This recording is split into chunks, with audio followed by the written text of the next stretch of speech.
Hi everyone, কেমন আছেন সবাই? আশা করতেছি সবাই ভালো আছেন। আলহামদুলিল্লাহ, আমিও ভালো আছি।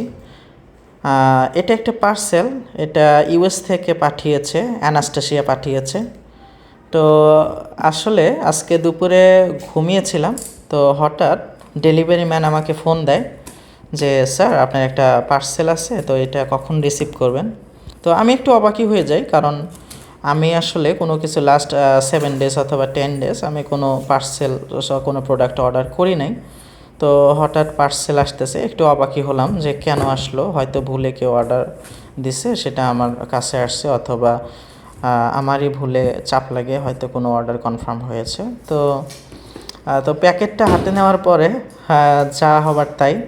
তো এটা দেখলাম ইউএস থেকে আসছে, তখন বুঝতে পারলাম হ্যাঁ আসলে ঘটনাটা কোন জায়গায় ঘটছে। তো ইউএস থেকে যারা পাঠাবে মোটামুটি আইডিয়া রাখছিলাম যে এরাই হয়তো পাঠাতে পারে। তো প্যাকেটটা খোলার পরে তখন বুঝতে পারলাম আসলে আমি এই কোম্পানির সাথে 1 বছর হলো আমি পার্টনারশিপ বিজনেস করে যাচ্ছি। তো তারাই মূলত গিফটটা পাঠিয়েছে। তো এই গিফটটা আসলে ভালোবাসার বহিঃপ্রকাশ, মানে যা বলে বোঝানো যাবে না। তারা অত্যন্ত ভালোবাসে, তাদের টিম প্রত্যেকটা মেম্বার আমাকে ভালোবাসে। তো তাদের সাথে 1 বছর বিজনেস পার্টনারশিপে অনেক কিছু মানে শিখেছি, তারা কত আন্তরিক। তো এর আগে আপনার স্পেনের একটা কনফারেন্স ছিল, তারা আমাকে ইনভাইট করছিল, তো তখন যাইনি দেখে তারা অনেক মন খারাপ। তো আসলে বলে বোঝানো যাবে না যে কতটুকু ভালোবাসা থাকলে এরকম মানে মন খারাপটা হয় আর কি তাদের।